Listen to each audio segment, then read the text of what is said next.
That's very, very wise way of looking at things. So now, what I'm interested in, before we go back to SSE, is what has your spiritual journey been like? Are you one of those people that was born into a family that went to church, so by default you're a Christian? Or do you have a more personal relationship, and are you able to talk about what it looked like? I was born into church.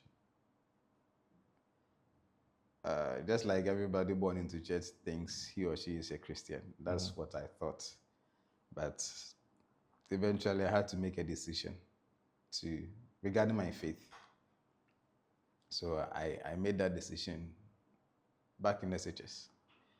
One time, one of these, is it Scripture Union guys? Yeah. They were moving from class to class. They came to preach in our class. So after the preaching, they asked if there is anyone here who wants to give his life to Christ, and I put my hand up. I don't know what actually made me put my hand up, but I just put my hand up, and he went outside with me.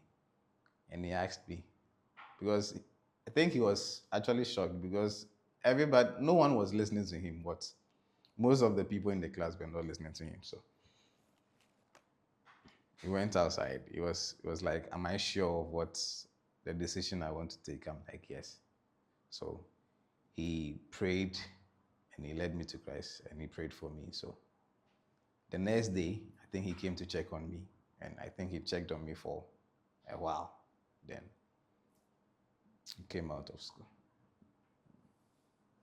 Interesting. Do you remember his name? Nah, don't. You don't. So, but this was someone came to preach in class or in the school? In class. Was he a student? Yeah, he was a student. Was he a senior or? Yeah, he was a senior. I think he was in his final year, if I'm right. Okay. He was in his final year. Yeah. And you were in your second or third? I think either second or the last term in my first year. Okay. So you advise to people who even go to classes to preach that they shouldn't stop? Yeah, they shouldn't. Because they might find out one person whose life is changed by the message. Okay, that's great.